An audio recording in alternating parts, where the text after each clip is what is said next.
So I just expand a little bit because I know that we talk about the sampling method, but what I also emphasize it, sample size estimation. So whatever the sampling that you use, sometimes people think about the sample size, how many sample size that I have to select, right?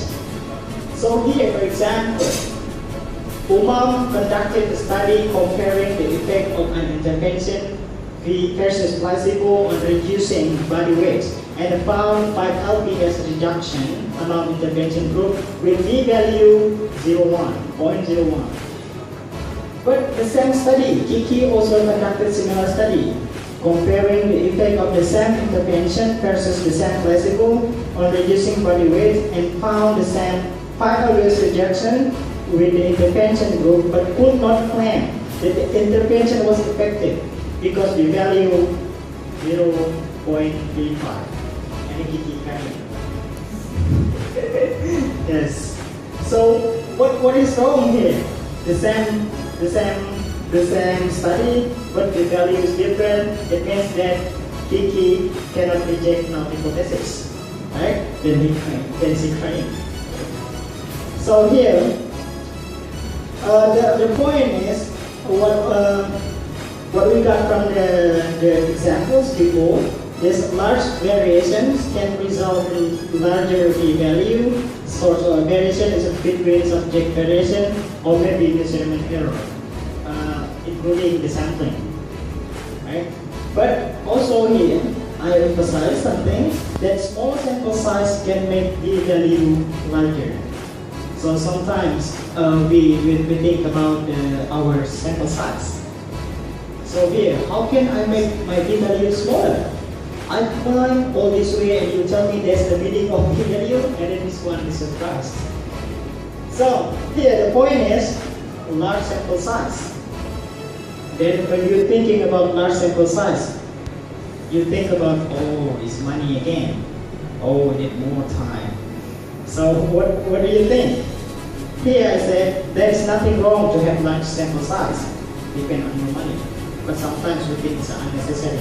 When we have the exact number of sample size, why we need to have large sample size, right? So how determine sample size?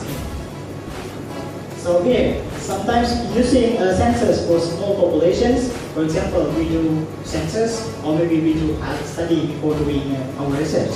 So we can know, oh, this is our sample, so we can sometimes count it. And then using a sample size of a similar study. So when you have a similar study with your research, we just explore this study, and then we can find that how many sample size that we use, and then we can see the value, confidence interval, and the sampling error or something like that. And using published tables, so sometimes you can see from Taro Yamane or maybe Slovene, they have the tables. So for example, for 99 confidence interval, it could be like a 400 sample size. So there's like a table. So you can see from the table from Taro Yamane. I'll give you an example. And then using formulas to calculate the sample size. So most of researchers still using it, I think, from Taro Yamane or Cochrane or Slovene to determine a sample size. But right now, it's a very famous one. We use like using Boston power analysis software, or we can say the statistical power analysis. So this is like some software. We just like put confidence interval and then what is the sampling error or something like that, maybe 99% or 5% of confidence level.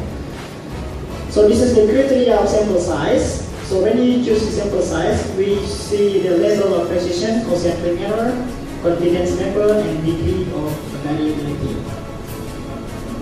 So also the thing that in the epic size, when your epic size is increased, so you require sample size smaller. So you get sample size too big if the epic size is good. And the variation of data, if standard deviation here, like increase, so you have to require sample size that increase also. And type 1 errors, if like for example, reject the p-value 0.425 rather than 1.5, so you get larger sample size here. And then again, And a power like a type 2 error. So here is like a power. So set to 90%. So you need to large sample size if you want to get power. 90% or rather than 80%. So this is like a factor to affect the sample size. Okay, so this is our references. And then I'd like to say thank you so much. So it's 20 minutes.